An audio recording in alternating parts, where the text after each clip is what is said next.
여러분 혹시 사랑의 고백을 받아보신 적 있으십니까? 정말 멋 모를 때, 또 굉장히 어릴 때 마치 첫사랑처럼 누군가로부터 사랑한다고 고백을 받아보신 분들은 아마 그 고백의 의미가, 느낌이 어떤 느낌인지 아실 것입니다. 반대로 여러분 누군가에게 그 마음으로 똑같이 사랑한다고 고백해 보신 적 있으십니까? 사랑도 없이 그냥 지금까지 밍숭밍숭하게 다들 그냥 그렇게 사셨나 봅니다. 여러분 아무리 사랑을 모르고 어떤 누군가도 사랑한다고 고백을 한 사람도 없었고, 사랑이 무엇인지 경험해보지 못한 분들도 여전히 변함없는 영원한 사랑으로 우리를 사랑하시는 하나님 아버지의 사랑이 저와 여러분을 향하여서 똑같이 이렇게 고백하고 계신 줄로 믿습니다. 내가 너를 사랑한다. 얼마 전에 한 목사님 간증을 들었습니다. 젊은 목사님이신데요, 어렸을 때부터 몇 살 때부터인지 알 수 없을 만큼 어렸을 때부터 아버지로부터 가정학대를 당한 목사님이었습니다. 선명하게 기억하기는 5살도 안 됐을 때 술 드시고 집에 들어오신 아버지로부터 폭행을 당해가지고 의식을 잃고 쓰러져서 거적대기에 말려있어서 다 죽은 줄 알았던 그런 일들이 한 번도 아니고 두 번도 아니고 비일비재한 그런 어린 시절을 보낸 목사님이었습니다.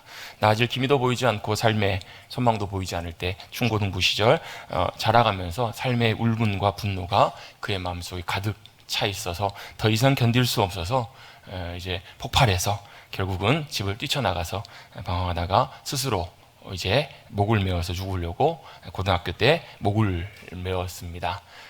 목을 매 달고 그 달려있는 그 순간에 불현듯이 지나갔던 그 모습, 어렸을 때 아버지로부터 맞아서 쓰러져 있는 그 아무도 위로해 주지 않는, 또 아무도 그에게 힘이 되어 줄 수 없었던 그곳에 함께 하시면서 그를 사랑하셨던 하나님 아버지의 사랑을 그분이 경험하게 됩니다. 그러면서 그가 그렇게 과정들을 지내오게 됐던 이유를 하나님께서 깨닫게 하십니다. 너처럼 그렇게 상처당하고 상처 입고 아파하는 사람을 위해서 그들에게 위로해 줄 수 있는 사람 누군가가 필요하지 않겠니?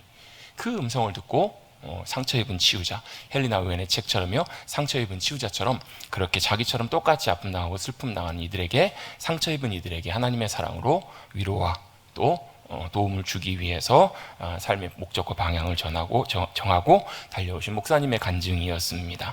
그분을 새롭게 변화시키고 그분을 살렸던 것은 우리 너무나 식상하게 알고 있지만 변함없는 하나님의 아버지의 사랑이었습니다.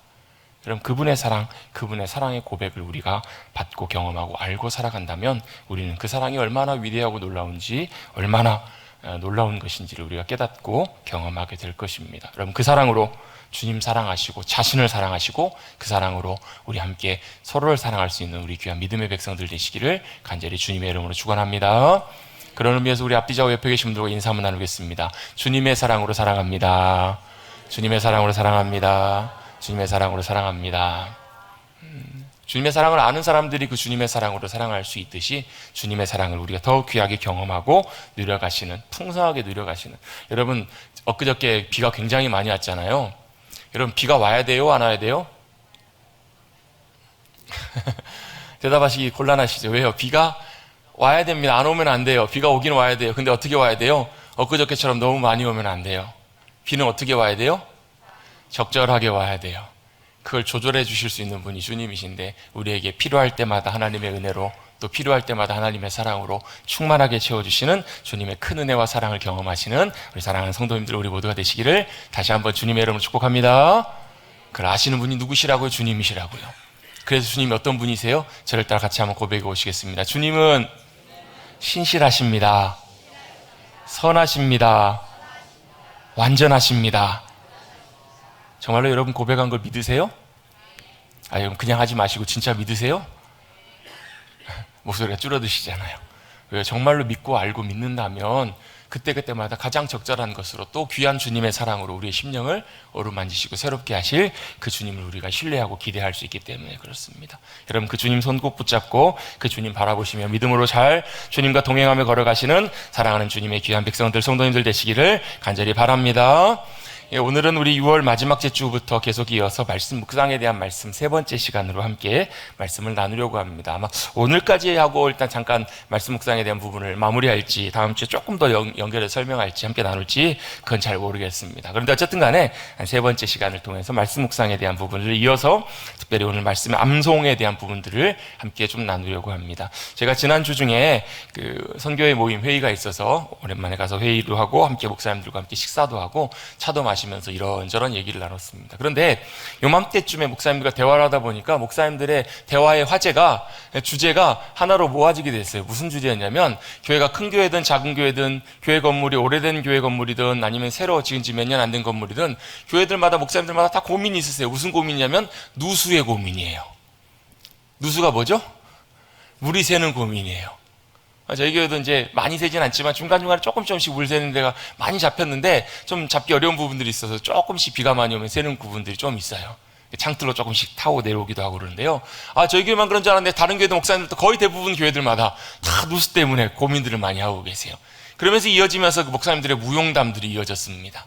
무슨 무용담이냐면 우리 교회는 이렇게 비가 샜는데 어떤 업체에서 방수 처리도 하고 공사도 했는데 안 되더라는 거예요. 몇 번 여기저기 와서 다 했는데 안 되는데 어떤 장로님 아는 지인분 통해가지고 어떤 사장님 오셨는데 딱 보더니 이렇게 상황을 딱 보더니 정확하게 어디서 물이 어떻게 새고 이렇게 하는 것들을 정확하게 딱 진단해내더라는 거예요. 그래가지고 그분이 시공도 하지도 않고 그냥 이렇게 처리하시고 이렇게 하시면 될 것 같아요 라고 그 말만 남기고 떠나가셨대요. 그리고 장로님하고 집사님들하고 몇 분이 올라가셔서 그분들이 뚝딱뚝딱 했는데 물이 기가 막히게 희한하게 물이 딱 멈추고 안 새더라는 거예요.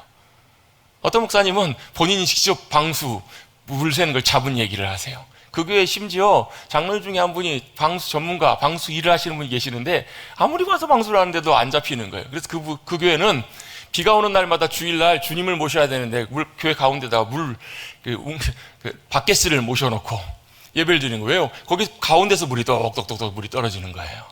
근데 아무리 봐도 어디서 셀 데가 없는데 찾아도 못 찾다가 하도 답답해가지고 목사님이 직접 천장 위로 이렇게 올라가신 거예요.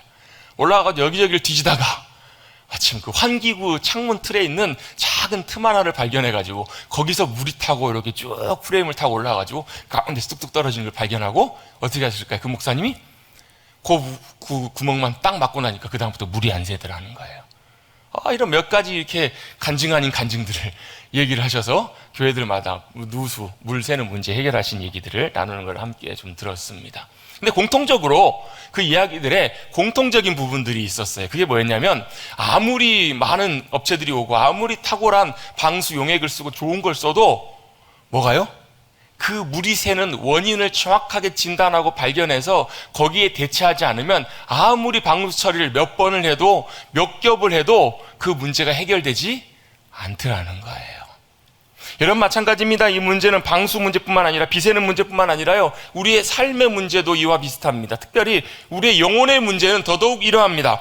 우리의 영혼의 문제는 겉으로 보이는 것, 겉으로 드러나는 일들이나 상황이나 이런 문제들이 해결된다고 해서 여러분 그 문제들이 본질적으로 해결되지 않는 경우들이 너무너무 많아요.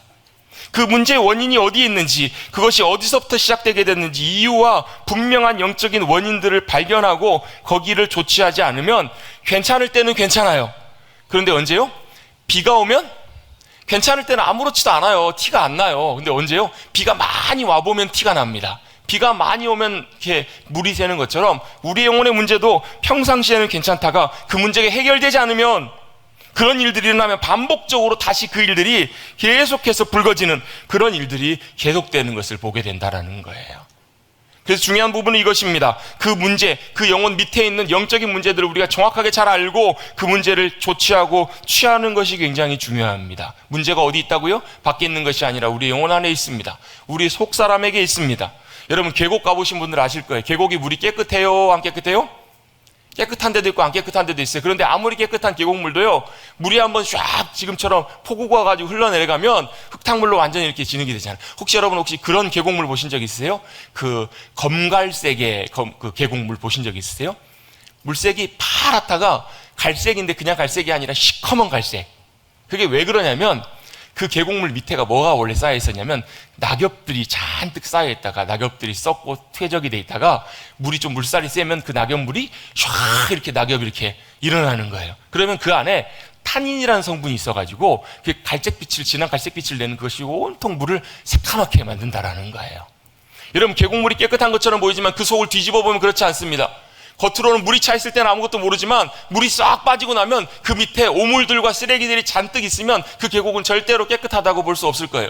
깨끗한 줄 알고 물에 풍덩 들어갔더니 그 물 안에 뭐가요? 쓰레기와 오물들이 잔뜩 있다면 여러분, 그 계곡은 절대로 좋은 기억으로 남지 않을 거예요. 여러분의 인생도, 우리의 심령도, 우리의 영혼도, 우리의 삶도 마찬가지입니다. 중요한 것은 겉으로 드러나는 모습, 어느 정도 괜찮아 보이는 그 모습이 중요한 것이 아니고 우리 속사람, 정확하게 말하면 우리의 영혼이 어떠한가, 우리 영혼이 어떻게 새롭게 변화되어 가는가, 온전케 되는가, 그것이 더욱더 중요한 문제임을 우리는 기억해야만 합니다. 할렐루야. 아멘. 겉사람으로 여러분 치장하는 것, 남에게 보이는 것, 여러분 외부적으로 보이는 모습들이나 행동들이나 태도보다 더 중요한 게 우리의 심령과 속사람의 문제라고요. 여러분, 우리의 심령 속에 오물이 아니라, 추악하고 더러운 것들이 아니라, 냄새나고 해결되지 않는 문제들이 아니라, 깊이 뿌리 박혀 있는 그런 쓴뿌리들이 아니라, 무너져 있는 삶의 모습들이 아니라 그 심령 속에 하나님의 말씀이 채워지셔서 말씀의 놀라운 능력과 역사가 우리의 심령과 삶을 변화시키는 귀한 은혜를 경험하시는 성도님들 되시기를 간절히 주님의 이름으로 축원합니다. 그게 여러분 필요한 게요, 지금 이 시대에 그리스도인으로 살아간다는 것은 정말 더 필요한 시대를 살아가요. 왜요? 지금은요, 그리스도인으로 살아갈 때 겉모습만 그리스도인으로 살아가서는 못 살아가요. 뭘로 살아가야 되는가? 참 그리스도인으로 살아가야 돼요. 무슨 그리스도인이요? 그냥 그리스도인이 아니라 기름도 무슨 기름이요? 참기름이요. 참기름, 참 그리스도인으로 살아간다라는 말이 무슨 의미일까? 그냥 교회만 다니고 신앙생활하고 기도만 하고 말씀 읽고 그것이 아니라 실제 우리의 심령, 영혼 깊은 곳에 하나님의 말씀이 들어와서 역사하고 하나님의 말씀이 놀랍게 우리의 삶을 바꾸고 변화시키는, 놀랍게 새롭게 하시는 그 말씀의 능력을 실제로 누리고 경험하고 살아가는 삶, 그것이 바로 참 그리스도인이에요. 사도 바울은 이 삶을 본인의 삶의 표현에서 이렇게 바꿔서도 표현하기도 합니다. 고린도서 15장 31절에 보면 이렇게 말씀합니다. 나는 날마다 죽노라. 같이 한번 해볼까요? 나는 날마다 뭐 한다고요? 산다고요? 죽노라. 나는 날마다 죽는데요. 물론 삶에 큰 위협이 있었기 때문에 그렇게 표현하기도 하지만 실제 사도 바울의 삶을 보면 날마다 자신이 죽는 삶, 그래서 뭐예요? 그리스도인들은 뭐냐면 나는 죽고 내 안에 거하시는 주님 그리스도인으로 사는 삶이 바로 진짜 참된 그리스도인이라는 거예요. 여러분, 내가 죽고 그리스도인이 사시는, 여러분 나는 죽는 그리스도인 나타나시는 그런 여러분 참된 그리스도인의 삶을 살아보지 않으시렵니까? 별로 관심들이 없으신가 봅니다. 여러분, 바로 그것이 참된 그리스도인의 삶의 중요한 모습 중에 하나입니다. 여러분, 그리스도인이라는 말 자체가 그 의미입니다. 갈라디아서 2장 20절 말씀하신 것처럼 나는 죽고 내가 죽고 내 안에 함께 하시는 예수님이 사시는, 예수님이 나타나시는 삶이 진짜 그리스도인, 참된 그리스도인의 삶이기 때문에 그래요. 예를 한번 들어봅니다. 이런 겁니다. 내가 말을 하려고 합니다. 말을 하려고 할 때 내가 죽고 그리스도가 사시는 삶은 어떤 삶이냐면요, 내가 말을 하려고 말이 나오려고 할 때 누가요? 내 말이 죽어요. 그리고 누구 말이 나가요? 주님이 원하시는 주님의 말씀이 나가는 삶이 그리스도인의 삶이라는 거예요. 내 성격, 내 행동, 내 생각, 내 태도가 아니라, 내 삶의 자세가 아니라 그것이 죽고 내 안에 살아계시는 그리스도. 그래서 여러분, 그것이 가능하기 위해서 내 안에 말씀이 역사하시는 삶, 그것이 바로 가능하게 되는 삶이 바로 참된 그리스도인의 삶이라는 거예요. 여러분, 날마다 죽으십시다. 안 죽으시려고. 근데 여러분, 내가 날마다 죽는 것이 유익해요. 왜? 내가 날마다 죽어야 나를 통해서 뭐가 나오냐면요, 참된 그리스도인의 삶이 나와요. 그리스도인의 성품과 향기와 모습들이 드러난다고요. 열매가 나타난다고요. 근데 잘 안 죽어요. 죽기가 싫어요. 죽기도 어려워요. 이 부분은 죽었는데 이 부분은 절대 안 죽어요. 그래서 여러분, 무슨 일이 나면 괜찮다가도 이 부분이 나타나면 쓱 올라와요. 우리는 여러분 평생 주님 부르시는 그날까지 나는 죽고 주님이 사시는 삶으로 싸우며 나가셔야 된다는 거예요. 매일매일 날마다 죽읍시다. 여러분, 아침에 일어나실 때마다 뭐라고 고백하신다고요? 주님, 오늘도 아침에 눈 떴습니다. 나는 날마다 죽습니다. 내가 죽고 주님이 사시는 그 삶이 참된 그리스도인의 삶이라는 거예요. 여러분, 그것이 가능하기 위해서 가장 중요한 첫 번째 단계가 바로 뭐냐면 하나님의 말씀 앞에서 내 자신을 그대로 인정하고 내 자신을 그대로 고백하는 거예요. 여러분, 갈라디아 2장 20절 말씀 여러분이 많이 들어보셨을 거예요. 내가 그리스도와 함께 십자가에 못 박혔나니 그런즉 이제는 내가 산 것이 아니요 내 안에 누가 사신 거라고요? 그리스도께서 사시는 거라고요. 그래서 여러분이 그리스도인의 삶을 이렇게도 표현을 해보면 어떨까 싶습니다.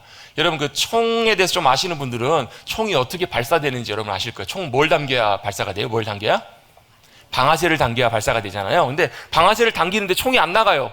총알이 있는데 안 나가. 탄알이 있는데 안 나가요. 그 이유가 뭐냐면 방아쇠를 당길 때 뭐가 작동을 하냐면 방아쇠를 당기면 요 뒤에 그 실탄, 탄약 뒤에 요걸 때려서 화약이 폭발하게 하는 공이라는 게 있습니다. 공이. 요렇게 바늘 모양으로 생긴 건데요. 요게 탄알 뒤에를 방아쇠를 당길 때 그걸 탕 때려주면 여기서 화약이 펑 폭발하면서 총알이 팍 나가는 거예요. 근데 그리스도인의 삶은 뭐냐면 이 내 공이가 빠져버린 거예요. 방아쇠가 당겨집니다. 방아쇠가 당겨지면 예전 같았으면 방아쇠가 탕 당겨지면 어떻게 돼요? 이것이 총알을 팡 쳐가지고 어떻게 해요? 폭발하면서 팍 나가는데 뭐가 나가요? 내 말이 나가고 내 마음이 나가고 내 행동이 나가는데 이게 뭐가 쏙 빠져버린 거예요? 내 행동에 빌미가 되는 이 공이가 싹 빠져버리니까 이전처럼 똑같이 방아쇠가 당겨지는 거예요. 어떤 말로 어떤 행동으로 어떤 상황이 어떤 나를 낙심케 하는 상황이 아니면 나를 절망케 하는 상황이 때때로 나를 분노하게 하는 상황이 나를 땡 땡겨요. 근데 예전에는 이게 폭발했는데 지금은 안 나가는 거예요. 뭐가요? 이 공이가 쏙 빠져버렸으니까. 이게 빠져버린 삶이 그리스도인의 삶이 아닐까 싶습니다. 여러분 삶의 공의를 뺍시다. 삶에 빼야 될 것들 빼고 내가 죽고 그 자리에 주님이 계시면 폭발해야 될 것들이 안 나. 더 물론 제일 중요한 건 총알이 빠져버리면 제일 좋겠죠.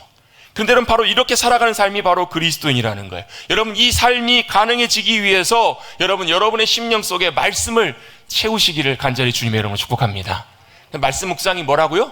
첫 번째 시간에 우리 말씀 묵상은 이렇게 나눴습니다. 말씀 묵상은요 읊조리는 거, 씹는 거라고요. 되새김이라고, 되새김. 말씀을 어떻게 해요? 말씀 묵상은 우리 묵상하면 막 명상처럼 생각하는 거 생각하기 쉬운데요. 아니요, 일단 먼저 그게 중요한 게 아니라 먼저 뭐 하자고요? 말씀을 반복해서 입에다가 넣고 이렇게 곱씹어 읽어보자고요. 한번 되새겨 보자고요. 계속해서 반복해서. 복 있는 사람은 어떤 사람이라고요? 복 있는 사람은 어떤 사람이죠? 악인의 꾀를 쫓지 아니하며 죄인의 길에 서지 아니하며 오만한 자리에 앉지 아니하고 오직 여호와의 율법을 즐거워하여 그 율법을 주야로 묵상하는 자다. 이 말씀을 입에다 계속 두고 돌리는 거예요. 그랬을 때 어떤 일이 벌어져요? 누군가가 좋은 제안을 해와요. 근데 봤더니 이게 어떤 거예요?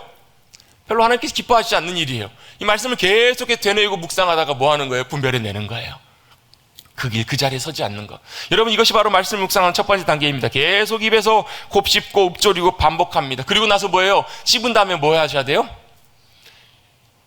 씹은 다음에 삼킵니다. 말씀을 꾸준히 이렇게 몇 번 반복해서 계속 읽다 보면 우리 안에 채워지기 시작합니다. 말씀이 내 안에 채워지기 시작하면 어떤 역사가 일어나는가? 그 채워진 말씀을 통해서 하나님께서 말씀하기 시작하세요. 누구에게요? 저와 여러분에게. 개인적으로 살아서 역사하신 하나님께서 우리 한 사람 한 사람에게 하나님의 음성, 하나님의 말씀을 듣게 해주신다라는 거예요. 그 말씀이 놀랍게 우리 안에 들려지기 시작하고 그 말씀이 놀랍게 내 안에 채워지기 시작합니다. 그게 바로 뭐냐면 우리의 말씀이 내 안에 새겨지고 채워지는 거예요. 물론 여러분 말씀 묵상하는 중요한 이유와 목적은 단순히 내 안에 채우고 내가 하나님의 음성을 듣는 것에서 그치는 것이 아니에요. 듣고 나면 뭐 하게 되냐면요, 여러분 하나님의 말씀이 들려지면 내가 성경의 말씀을 통해 하나님의 말씀을 들었다, 이걸 어떻게 하냐면요 이렇게 알 수 있습니다. 하나님의 말씀을 내가 들으면 나도 모르게 거기에 순종이 돼요. 따라하게 돼요. 제가 1부 예배 때 한번 실험해봤거든요. 2부 예배 때도 한번 해볼까요? 여러분 오른손 한번 들어보실래요? 감사합니다. 내리십시오. 왜 드셨어요? 제가 들라고 하셨잖아요. 했으니까 드셨잖아요. 제가 들라고 하는데 왜 드세요? 여러분 제가 집에 가서는 아직 돼요. 집에 가서 애들한테 리모컨 좀 가져와 그러면 애들 리모컨 갖다 줍니다. 아직까지는. 왜 그래요? 아직 제 말의 권위가 통하기 때문에 그래요. 제가 설교단에 서서 손 들어보세요 그러니까 손 다 드셨어요. 근데 여러분 온 세상 우주 만물을 다스리시고 온 세상의 모든 권세와 권위를 가지신 하나님께서 말씀하시면 그대로 될까요? 안 될까요? 믿음이 없으신지. 여러분 말씀 한번 볼까요? 창세기 1장 3절에 보면 뭐라고 말씀하세요? 태초에 천지를 하나님께서 만드실 때 뭐라고 말씀하시냐면 빛이 있으라 라고 말씀하셨습니다. 주님이 말씀하셨으니까 어떻게 돼요? 그대로 돼요. 된다니까요. 여러분 경찰이 법규 위반한 차량에서 멈추세요 하면 멈춰져요? 안 멈춰져요? 멈춰진다고. 왜요? 그게 바로 국가로부터 권위를 부여받은 경찰의 권위이기 때문에 그래요. 경찰의 말에는 그 권위가 있기 때문에 따르는 거예요. 마찬가지입니다. 학교에서는 선생님이, 또 어디에요? 가정에서는 가장이, 온 천지 만물에서는요 온 천지 만물에서는 온 천지 만물의 주권자가 되시는, 다스리시고 통치하시는 주님의 말씀이 들려지면 빛이 생기고요, 주님의 말씀이 들려지면 바다가 갈라지고요, 주님의 말씀이 선포되고 들려지면 그대로 되는 것, 이게 하나님의 말씀의 권위고 권세잖아요. 그럼 어때요? 다시 정리해보면 하나님의 말씀이 들려지면 그대로 된다고요. 내가 하나님의 음성을 들으면 어떻게 돼요? 하나님의 말씀을 들으면 그 말씀들이 내 삶, 내가 순종해야지 그 말 먹기 전에 내 마음과 생각들이 움직여진다고요. 일어나세요 하면 일어나진다니까요. 여러분 그 찬양 기억하시죠? 여러분, 나의 등 뒤에서 나를 도우시는 그 후렴해보면 뭐라고 말씀? 일어나 걸으라. 여러분 바디메오가 눈을 못 뜨잖아요. 예수님께서 어떻게 해요? 흙에다 짓이어가지고 실로암에 가서 씻으라고 하시잖아요. 또 어때요? 안진뱅이를 향해서 뭐라고 말씀하세요? 일어나라. 예수님 말씀하시니까 어떻게 되죠? 일어나져요. 못 믿으신 분 계실 거예요. 근데 그게 주님은 가능하세요. 왜요? 주님의 말씀의 권세 때문에 그래요. 하나님의 말씀이 우리 심령 속에 들려질 때도 마찬가지예요. 때때로 물론 어떨 때는 기적도 일어나지만 그렇지 않을 때도 상관없어요. 하나님의 말씀이 어떨 때는 따뜻한 사랑의 음성으로, 우리를 위로하시는 주님의 말씀으로, 때때로 우리를 질책하시며 깨닫게 하시고 돌이키도록 강력하게 말씀하시는 주님의 놀라운 경고의 말씀으로, 또 우리를 새롭게 하시고 온전케 하시고 붙들어 주시는 주님의 말씀으로 우리의 심령 속에 들려지면 그 역사들이 실제로 일어나게 될 줄로 믿습니다. 그게 바로 뭐라고요? 그게 하나님의 말씀이 들려질 때 나타나는 일들이에요.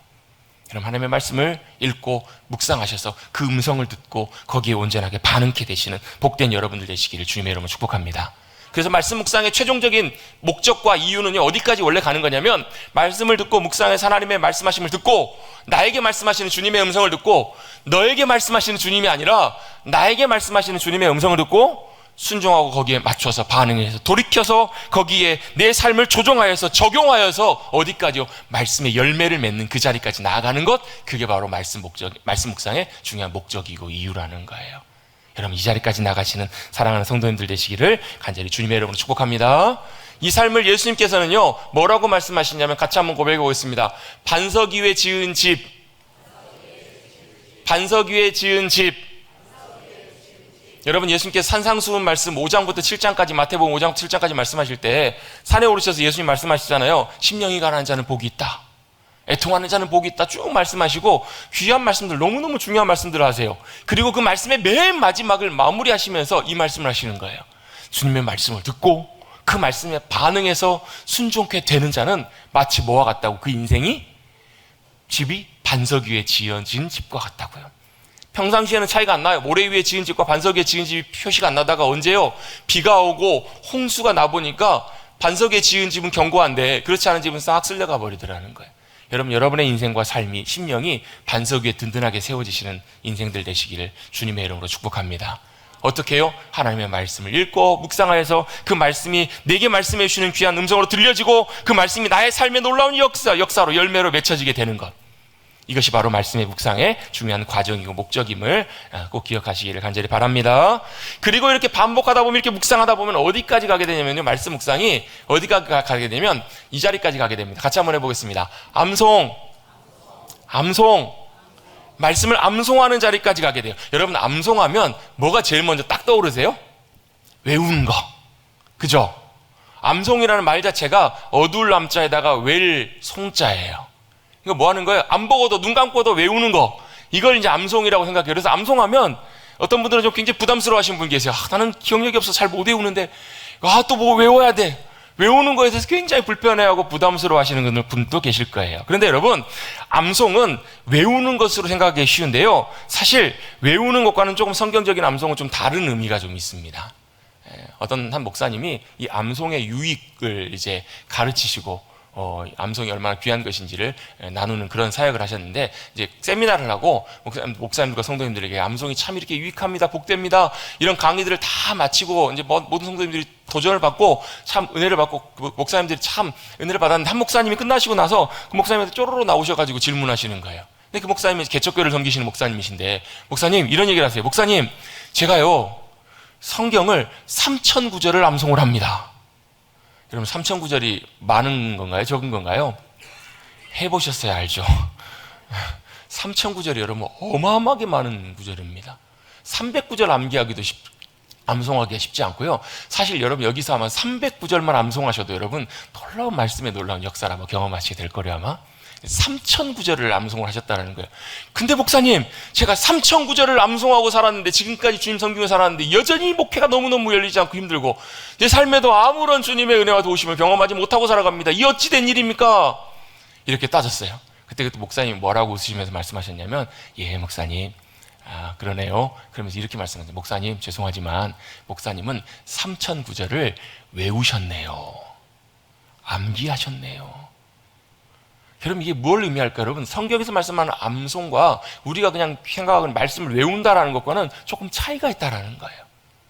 하나님의 말씀을 암송한다라는 것은 단순히 외우는 걸로 생각하기 쉽지만, 하나님의 말씀의 암송을 외우는 것이 아니라 좀 다르게 표현해보면 우리의 마음, 우리의 심령에 새기는 것입니다. 하나님의 살아있는 하나님의 말씀을 우리가 실제로 경험하고 우리의 심령 속에 그게 여러분 보세요. 여러분 옛날에 여러분 좋았던 기억, 여러분 인상 깊은 여러분 경험들, 힘들었던 일들, 여러분 그런 일들은 여러분 외우려고 외워지나요? 그냥 마음속에 기억에 남잖아요. 여러분 안 잊혀지시죠? 그렇지 않으세요? 여러분, 저는 5살 때 친구랑 놀다가 친구랑 싸워가지고 친구가 던진 돌에 맞아가지고 눈썹이 찢어진 적이 있어요. 아직도 그 장면이 잊혀지가 않아요. 옛날에 5살 때 뭐하고 살았는지는 다 기억 안 나는데요, 그때 그 장면이 여전히 기억나요. 돌 날아오는 게 그대로 지금 보이는 것이 그대로 머릿속에 생생하게 남아있어요. 자전거 타고 가고 있는데 그냥 앞에서 문 열고 요만한 짱돌을, 흙 묻은 짱돌을 던져가지고 이마가 터졌어요. 그래가지고 그날 주일날 저녁이었는데 부랴부랴 의료원으로 택시를 타고 피가 막 이렇게 흘러내리는 기억이 나요. 마취도 안 하고 꼬맸어요. 머리 바로 옆이라고. 그때 그 장면들이 아직도 머릿속에 생생해요. 그 병실과 그 옆에 발이 찢어져가지고 마취하시고 발 꼬매시는 평안한 아저씨에 누워있는 모습도 기억이 그대로 나요. 여러분, 그런 장면은 여러분 기억하려고 외우려고 외워지지 않아요. 여러분, 그 왜 기억이 날까요? 너무나 인상적이기 때문에, 너무나 생생하게 경험했기 때문에 그 장면들이 잊혀지지 않는다라는 거예요.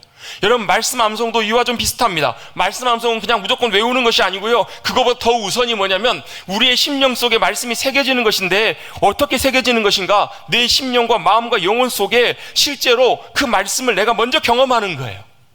내가 그 말씀을 실제로 체험하고 경험하고 누리게 되었을 때 그 말씀이 채워지기 시작하고, 그리고 새겨지기 시작하고, 그것이 우리의 마음속에 잊혀지지 않는, 새겨지는 귀한 말씀의 암송의 자리까지 나아가게 되는 거예요. 성경에서 제가 말씀을 준비하면서 말씀 암송과 관련된 구절들 몇 구절 찾아봤어요. 더 많이 있는데 몇 구절만 좀 대표적인 구절들 좀 찾아봤습니다. 먼저 여러분, 성경 암송에 대한, 말씀 암송에 대한 가장 대표적인 구절 중에 하나가 뭐냐면 신명기 6장 4절부터 9절까지 나와 있는 말씀이에요. 여러분 아마 신명기 6장 하면 많이 알고 계시는 말씀일 거예요. 이스라엘아 들으라, 들으라 이스라엘아. 그걸 쉐마의 말씀이라고 하는데요, 이스라엘 백성들, 유대인들은 이 말씀을 정말로 중요하게 생각합니다. 그리고 이 말씀을 모르는 유대인들이 없을 만큼 철저하게 말씀을 암송해요. 그 말씀이 무슨 말씀이냐면, 이스라엘아 들으라, 하나님은 오직 유일한 한 분 하나님이시니 너는 마음을 다하고 뜻을 다하고 힘을 다하여 주 너희 하나님을 사랑하라. 아멘. 여러분 보세요. 여기 말씀 암송 많이 하시잖아요. 뭘 어떻게 해요? 하나님 한 분만이 우리 하나님이시라고요. 아멘. 자 보세요. 이스라엘아 들으라. 이스라엘만 들으라는 게 아니라 여러분도 들으세요. 뭘 들으시라고요? 하나님의 백성들이여 들으십시오. 뭘 들으라고요? 하나님 어떤 분이시라고요? 유일한 우리의 참 하나님, 유일하신 한 분 하나님이시라고요. 그 하나님을 어떻게 하라고요? 너는 마음을 다하고 뜻을 다하고 힘을 다하여 주 너희 하나님을 사랑하라. 아멘. 그렇게 하시면 됩니다. 여러분, 그 안에 여러분 우리의 믿음의 모든 것들이 다 담겨 있어요. 여러분, 주님만 여러분 우리의 모든 것으로 사랑할 수 있으면 여러분 더 이상 아무것도 할 게 없어요. 여러분, 그것으로 땡 다 된다고요. 여러분, 그걸 이스라엘 백성들은 끊임없이 암송해요. 왜요? 그 다음 절에 바로 6절에 뭐라고 말씀하시냐면 이렇게 말씀합니다. 오늘 내가 내게 명하는 이 말씀을 너는 마음에 새기고. 뭐 하라고요? 오늘 내게 명령하는 이 명령의 말씀이 뭔데요? 하나님 사랑하라는 것, 이 말씀을 마음에 새기라고요. 여기서 새기라는 말은 히브리어로 하야라는 말이에요. 되다, 있다, 이런 말이에요. 하나님의 말씀이 어떻게 하라고요? 내 마음에 있게 하라고요. 그리고 하나님의 말씀이 그대로 되어지게 하라, 그런 말입니다. 여러분, 또 성경이 여러 군데, 여러분 암송에 대한 부분들이 여러 군데 나오는데요, 새긴다라는 말씀이 잠언 6장 21절, 또 잠언 7장 3절, 잠언 3장 3절에 계속 반복해서 나옵니다. 6장 21절에 나오는 말씀, 그것을 하나님의 말씀인데요, 항상 내 마음에 새기며 내 목에 매라. 이 하나님의 말씀을 새기라는 말씀은 카샤르라는 말인데요, 이 말 함께 묶다라는 말이에요. 묶어버리는 거예요. 뭘요? 마음과 말씀을 묶으래요. 묶으라. 하나로 묶어버리래요. 그 다음에 잠언 7장 3절에 색이라는 말씀은 카타브라는 단어가 사용됩니다. 이건 말 그대로 글을 쓰다라는 거예요. 뭐 어디다 쓰라고요? 사랑을 쓰려거든 연필로 쓰시든 볼펜으로 쓰시든 마음대로 하시고, 하나님의 말씀은 어떻게 해요? 마음에다 새기시라고, 쓰시라고요.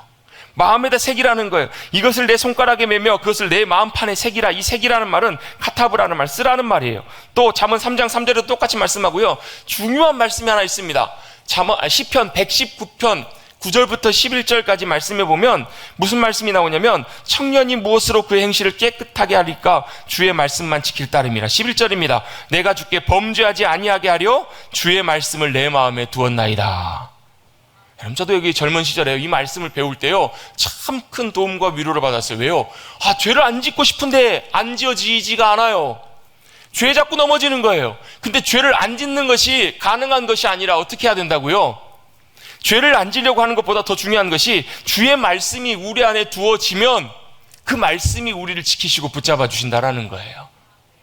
여기서 두다라는 말씀, 마음에 둔다라는 말은 차판이라는 말인데 비축하다, 저장하다라는 말입니다. 정리해보면 성경에서 새긴다, 마음에 두다, 이렇게 마음에 새긴다, 이런 말씀들을 쫙 정리해보면 바로 이런 의미입니다. 바로 뭐냐면 내 안에, 내 마음 안에 하나님의 말씀을 두는 것, 있게 하는 것, 마음에 쓰는 것, 마음과 말씀을 묶어놓는 것, 저장해 두는 것, 이런 정도로 의미를 설명해 볼 수 있다는 거예요.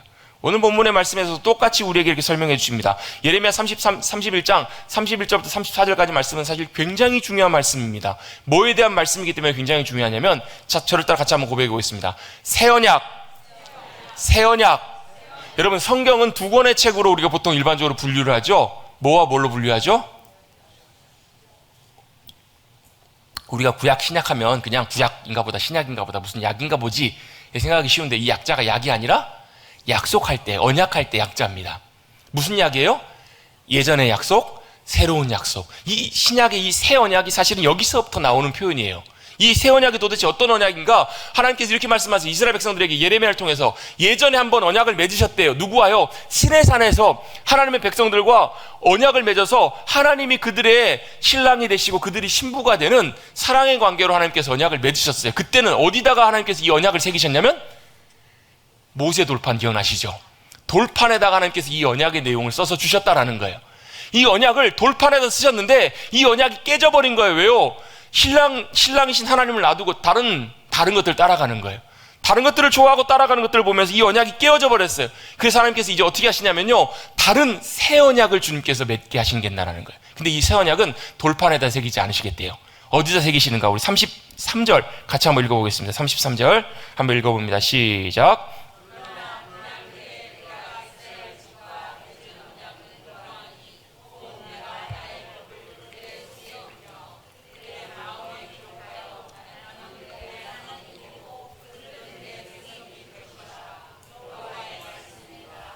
아멘. 다시 맺으실 하나님의 새 언약은 어떻게 하시냐면, 하나님의 법, 이 하나님의 법이라는 말은 토라라는 말인데 말씀이라는 말입니다.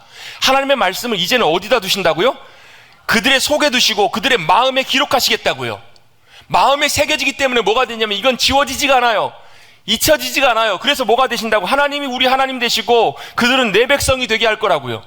그래서 34절에서 이어서 이렇게 설명합니다. 다시는 누가 우리 하나님을 알자, 하나님이 어떤 분이신지 배우자 이렇게 말할 필요가 없대요. 왜요? 다른 성경에 보면 이 비슷한 똑같은 예스겔이나 예레미야 9절에 보면요, 조금 표현이 하나 또 바뀌는데 뭐가 나오냐면 새 영을 우리에게 주셔서, 새 영이 누구시냐면 성령님이시거든요. 성령님을 우리 안에 주셔서 우리 마음속에 하나님의 말씀을 새겨주시고 생각나게 하시고 깨닫게 하시고 누리게 하시고 그 말씀의 능력과 권세. 그래서 여러분, 새 영, 성령님을 받은 제자들이 여러분 얼마나 놀랍게 변했는지 여러분 사도행전 보면 알잖아요.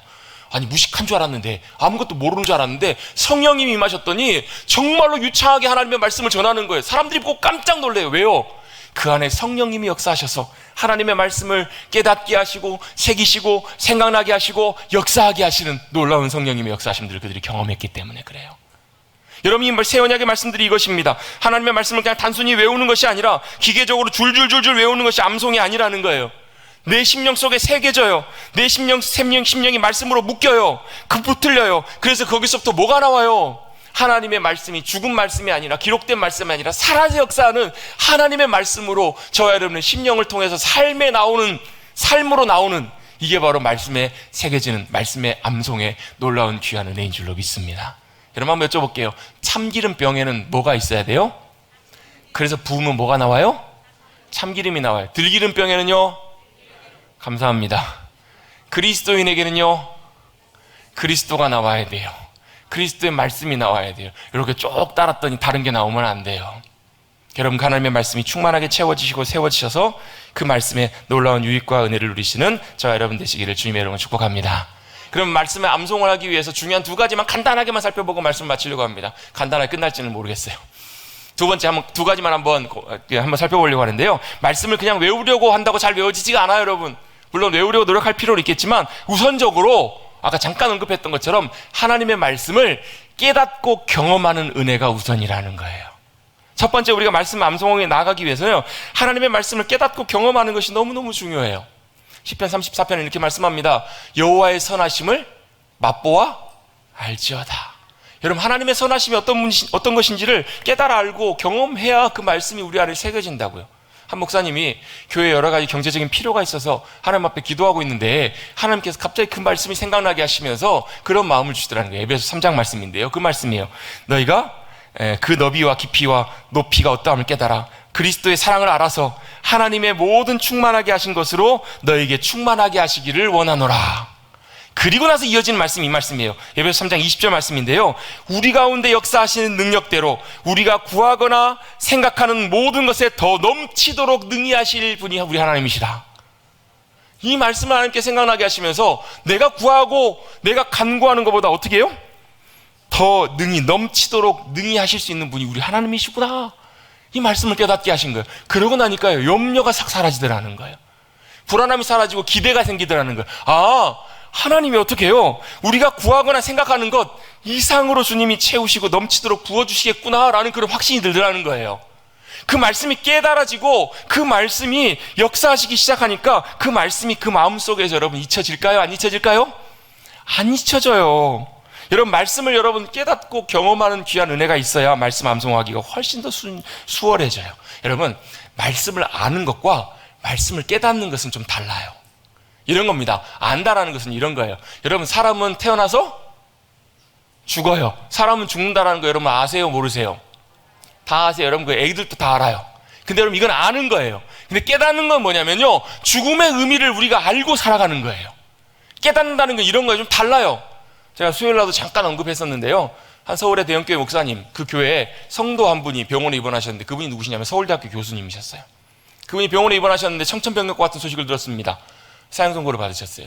얼마 살 날이 남지 않으셨다라는 진단을 받으셨어요. 목사님이 신방을 가서 위로를 하려고 위로를 합니다. 근데 그 교수님이 이런 얘기를 하시는 거예요.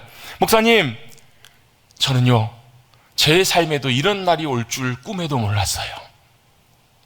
제 삶에도 이런 날이 올 줄 몰랐다라는 거예요. 그러면서 이어서 이런 말씀하십니다. 만약에 제가 그걸 알았다면 이렇게 살지 않았을 텐데요 라고 이런 얘기를 하시더라는 거예요.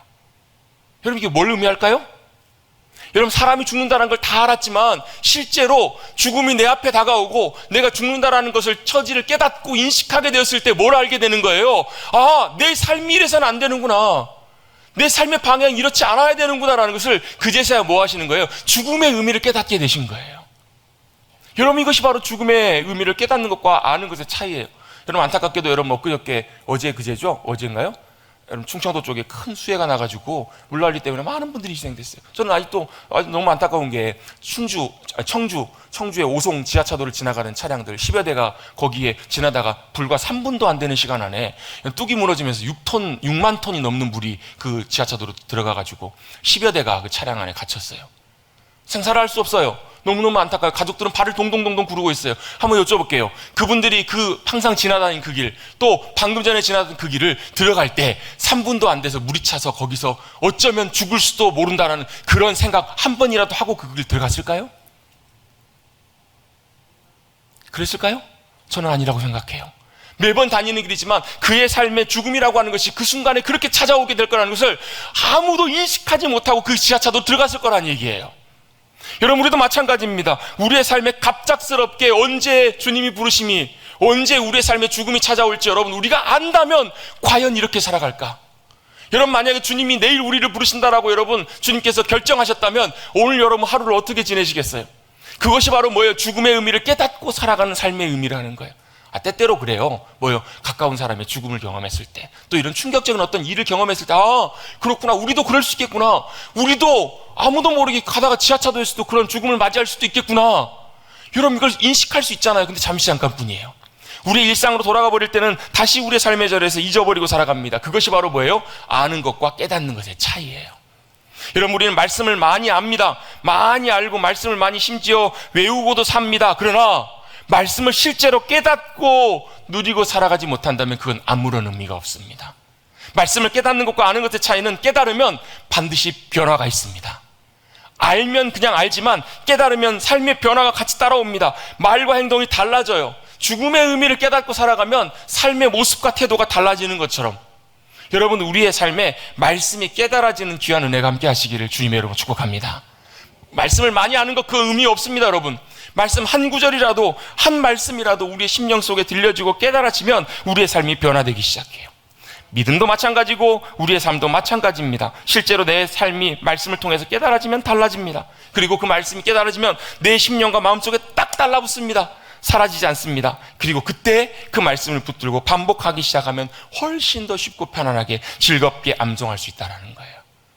여러분, 말씀을 놀랍게 깨닫게 해달라고, 또 말씀을 깨닫고 실제로 경험하게 해달라고 주님께 구하시고 그 이후에 암송의 자리까지 나가시는, 여러분, 말씀을 경험한 분들은요 말씀 잘 안 잊어버리세요.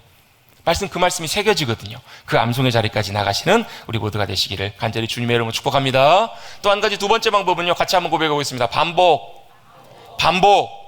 반복하는 것의 유익입니다. 운동선수들은요 똑같은 동작을 수천 번을 매일매일 반복합니다. 왜요? 그렇게 해야 그만큼 경기에서 기량을 발휘할 수 있기 때문에. 작년에요 세계적인 콩쿠르 우승했던 임윤찬이라는 18살 청년의 이야기 아실 거예요. 하루에 10시간 이상을 연습을 합니다. 대회가 있는 날은요, 대회가 가까워 오면요 새벽 4시까지 연습을 했다고 합니다. 사람들이 혀를 내두를 만큼 그 연습이 그를 만들어냈다라고 많은 사람들이 얘기해요. 그 어린 나이에. 여러분, 반복되는 연습은 우리에게 무익하지 않고 유익합니다. 끊임없이 반복할 때 그것이 우리의 삶에 큰 유익을 나타냅니다. 유대인들은요 13살 때 그 성인식을 하거든요. 남자아이들이요. 성인식을 할 때 꼭 해야 되는 것이 모세오경, 창세기부터 신명기까지 말씀을 히브리어로 다 암송을 해야 돼요. 5852구절입니다. 그걸 다 암송해야 되는데 여러분, 5852구절 암송하실 수 있는 분, 여러분 진짜 비상한 IQ가 있어도 가능할까 말까잖아요. 근데 여러분, 유대인들의 평균 IQ가 얼마나 되는 줄 아세요? 유대인들이 굉장히 탁월한데요, 세계 평균이 100이라고 치면 유대인들의 IQ는 90대예요. 90대. 유대인이 절대 똑똑하지 않아요. 근데 그걸 어떻게 다 암송하는가? 방법이 있어요. 반복하는 거예요. 어떻게 반복하냐면 이렇게 반복해요. 여러분, 창세기 1장 1절에 히브리어로 이렇게 시작합니다. 베레시트라는 말로 시작해요. 태초에라는 말이에요. 머리에라는 말이에요. 우리 심심하니까 한번 해보십시다. 베레시트라는 말이 머리에 로슈라는 말에서 온 말인데 태초에라는 말이에요. 태초에 뭐예요? 바라. 베레시트 바라. 한번 거기까지 한번 해봅시다. 베레시트 바라. 바라라는 말은 창조하다라는 말이에요. 그 다음 단어가 뭘까? 엘로힘, 하나님이란 말이에요. 자, 한번 해볼까요? 베레시트 바라 엘로힘. 이걸 어떻게 유대인들은요 암기를 시키냐면, 말을 막 배우기 시작할 때 4살 때부터 이렇게 시키는 거예요. 야, 해봐 베레시트. 그러면 베레시트를 해요. 베레시트를 어느 정도 익숙하게 했어요. 그럼 그 다음에 뭘 해요? 베레시트 바라까지 해요. 이걸 어느 정도 익숙하게 해요. 그럼 다음날 뭐예요? 베레시트 바라 엘로힘까지 하는 거예요. 그러니까 이 베레시트는 몇 번 하는 거예요? 3번, 4번 수없이 많이 반복하는 거예요. 자기도 모르게 수없이 반복이 되니까 이게 자기도 모르게 머릿속에 이렇게 반복하면서 새겨져 버리는 거예요. 여러분, 반복이 그만큼 무섭기도 하고 그만큼 중요합니다. 여러분, 하나님의 말씀을 여러분 계속해서 반복하기 시작할 때, 그래서 유대인들은 때때로 리듬을 가르쳐 주기도 해요. 우리나라도 옛날에 어렸을 때 보면 천자문, 저도 어렸을 때 했거든요. 어떻게 하죠? 하늘 천 따지 거무련 누르왕 지부집주 넓을홍 거칠황, 그 다음에 쭉 있어요. 저도 옛날에 많이 외웠는데 어떻게 해요? 곡조를 맞춰가지고 이렇게 하는 것처럼 그런 방법을 사용하기도 해요. 여러 가지 방법을 통해서 즐겁게 재밌게, 암기가 지루하고 어렵고 재미없을 것 같지만 실제로 보면 그렇지가 않더라는 것을 경험하게 하면서 그렇게 해요. 여러분, 유행가 가사, 여러분 트로트 가사 여러분 반복해서 듣고 하면서 잘 외우신 분들 많으실걸요? 왜요? 즐겁게 재밌게 외우니까요. 하나님의 말씀도 그렇게 암송할 수 있어요. 끊임없이 계속해서 외우려고 하기 전에 먼저 여러분 그냥 반복하는 거예요. 한 번 반복하고, 오늘 반복하고, 내일 반복하고, 그 말씀을 붙잡고 깨닫게 달라고, 여러분 그렇게 계속해서 반복해서 하나님의 말씀의 암송에 유익을 누리시는 저 여러분 되시기를 간절히 주님의 이름으로 축복합니다.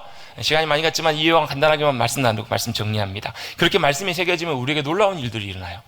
예전에 한참 전에, 한 100여 년 전에 미국에서 20세기 초반에 한 젊은이가 고등학교를 졸업했습니다. 이 고등학교 때까지 다닐 때까지만 해도 학생회장을 하고, 또 학교에 신문사 대표를 하고, 또 농구부 주장을 하고, 또 졸업할 때 졸업식 연설을 할 만큼 참 훌륭한 모범생이었던 친구였어요. 근데 이 학생이 고등학교를 졸업하고 나서 뭘 즐기게 됐냐면 음주와 가물을 즐기기 시작했어요. 술집을 드나들기 시작하고, 댄스홀, 그 당시 댄스홀이 있었나 봐요. 댄스홀을 드나드는데 재미를 느껴가지고 20살도 안 됐는데 도박이며 술이며 빠져가지고 흥청망청 살다가 몇 번이나 술로 인해서 응급실을 실려가게 되고, 경찰에도 몇 번이나 연행되는 그런 삶을 살게 됐어요. 그러다가 어느 날 하루도 금요일 밤에 술에 취해서 인사물성이 돼서 자기 차가 어디지도 모르고 헤매고 있는 사이에 경찰이 그를 붙들었어요. 그리고 경찰이 안타까운 마음으로 그를 향해서 이렇게 물었다고 합니다. 이렇게 살아가는 것이 좋은가? 이렇게 살아가고 싶은가? 라고 그 청년에게 물었습니다. 그랬더니 이 청년이 그 말을 듣고 눈물을 뚝뚝 흘리면서 이렇게 얘기했습니다. 아닙니다. 이런 생활이 정말 싫습니다. 이렇게 살고 싶지 않습니다. 이렇게 경찰에게 진심으로 그렇게 고백하고 대답을 했습니다. 이 진심 어린 대답을 듣고 경찰이 그를 풀어주면서 잘 생활하겠다고 약속을 받고 그를 보내줬습니다. 그날이 금요일 밤이었습니다. 토요일이 지나고 그 다음날이 무슨 날이죠? 일요일 주일날 그가 습관적으로 다녔던 교회를 무거운 마음으로 가게 됐습니다. 근데 마침 갔더니 청년부 모임에 이런 광고를 하는 거예요. 다음 주에 성경 암송 대회를 합니다. 그러면서 자기에게도 성경 암송 구절 하니까 10구절을 암송해 오라고 10구절을 준 거예요. 이 청년이 줬으니까 또 그 참 의무감에 한 주 동안 말씀을 10구절을 다 암송해서 갔나 봐요. 말씀을 암송해서 가서 그 다음 주에 가가지고 그 말씀을 암송했는데 그가 10구절을 암송해가지고 그가 속한 팀이 이긴 거예요. 얼마나 기쁜 일이에요. 그랬더니 그 다음 주에 한 번 더 하자고. 그래가지고 이번 주에도 또 10개의 구절을 해서 총 2주 동안에 20개의 말씀을 암송하게 됐어요. 3주째 했습니다. 길을 걸어가고 있는 와중에 갑작스럽게 그가 암송했던 말씀 중에 한 구절이 떠올랐습니다. 무슨 말씀이었는가? 요한복음 5장 24절 말씀입니다. 내가 진실로 너에게 이르노니 내 말을 듣고 또 나 보내신 이를 믿는 자는 영생을 얻었고 심판에 이르지 아니하나니 사망에서 생명으로 옮겼느니라. 이 말씀이 그의 머릿속에 암송했던 말씀이 떠오르기 시작했어요. 이 말씀이 떠오를 때 그의 마음속에 이런 탄식과 기도가 나왔습니다. 오 하나님, 이게 무슨 의미인지 잘 모르겠지만 무엇을 의미하든지 저는 영생을 얻고 싶습니다. 이렇게 간절히 하나님 앞에 기도하는 순간에 또 그가 암송했던 말씀이 한 구절이 뚝 떠올랐어요. 무슨 말씀이었냐면 요한복음 1장 12절 말씀이었어요. 영접하는 자, 곧 그 이름을 믿는 자들에게는 하나님의 자녀가 되는 권세를 주셨으니. 아멘. 아멘. 주님, 저도 하나님, 저는 지금 당장 예수님을 영접하겠습니다. 이 말씀이 기억나서 이 말씀을 붙들고 예수님을 영접하고 기도했습니다. 그리고 그는 그 순간 거듭난 그리스도인이 되었습니다. 그리고 3년간 하루 매일 한 구절씩 말씀을 암송해서 3년 동안 1000구절을 암송했습니다. 그리고 그때부터 말씀 암송의 유익을 많은 사람들에게, 특별히 젊은이들에게, 특별히 그 당시에 2차 세계대전 중에 해군에게 전하기 시작했습니다. 그 해군에서 말씀을 배운 그들이 배에 타고 가서 전쟁 중에도 말씀 암송의 유익을 가르치고 많은 이들을 변화시켰습니다. 그 배 안에 많은 이들이 그리스도인으로 변화되고 회심하고 양육되고 자라오기 시작했습니다. 그렇게 해서 시작되게 됐던 선교회가 내비게이터 선교회입니다. 말씀 암송의 유익을 누리고 그 말씀을 통해서 놀랍게 변화된 이들의 유익을 저도 개인적으로 누리게 되었습니다. 수십 년이 지난 태평양 바다 건너서 이 땅에 살고 있었던 저도 말씀의 암송의 유익을, 그 청년의 놀라운 변화를 통해서 저도, 여러분 아마 보셨을 거예요. 아마 69절 말씀 암송하는 거 갖고 다니는 거. 그게 그분을 통해서, 그분이 누구였냐면 도스틴 트로트맨이라고 하는 내비게이터 선교회를 시작했던 분입니다. 그분은 이렇게 고백합니다. 만약에 그때 그 말씀이, 만약에 29절의 말씀을 암송하지 않았더라면 나는 다시 댄스홀과 술집으로 되돌아가 버렸을 것입니다. 하나님의 말씀이 그 안에 새겨지고 역사하기 시작했을 때 그 말씀이 그의 삶을 붙들어 주셨던 거예요. 여러분, 우리가 죄를 이기고 싶다고 이겨지지 않습니다. 여러분, 우리의 삶의 놀라운 승리는 하나님의 말씀이 우리의 심령을 붙들어 주셔야만 가능합니다. 말씀이 새겨지고 하나님의 은혜가 부어지기 시작하면 살아 일어나는 놀라운 역사를 경험합니다. 나를 변화시킵니다. 나를 붙잡아줍니다. 내 삶과 생각과 말과 행동이, 태도가 온전하게 변화되어서 붙들림 받는 귀한 삶을 살아가시는 사랑하는 성도님들 되시기를 간절히 주님의 이름으로 축복합니다. 죄를 지었던 나의 삶의 길과 방향들이 내 의지로는 이길 수 없었던 죄의 힘이 이겨지고 붙들어지는 귀한 은혜가, 때때로는 낙심하고 염려하고 괴로워할 때 새겨진 그 말씀이 나의 삶을 소성시키고 새롭게 해주시는 귀한 말씀의 놀라운 은혜를 경험하고 살아가시는, 말씀이 새겨지는 암송의 유익을 누리시는 사랑하는 성도님들 되시기를 간절히 다시 한번 주님의 이름으로 축복합니다. 기도하겠습니다. 주님 감사합니다. 오늘도 주님을 예배하는 귀한 자리로 불러주시고 믿음으로 주님 앞에 나와 다시 한번 하나님의 말씀에 귀 기울이게 하여 주니 감사를 드립니다. 말씀 묵상에 대한 말씀을 나누면서 말씀이 우리 안에 새겨지고 들려지고 깨달아져서 경험되어 말씀이 새겨지는 말씀 암송의 놀라운 유익을 누리고 살아가는, 말씀의 놀라운 능력을 누리고 승리하며 살아가는 우리 모두가 될 수 있도록 주님 붙잡아 주시고 은혜로 함께하여 주시옵소서. 감사드리며 예수님의 이름으로 기도드리옵나이다. 아멘.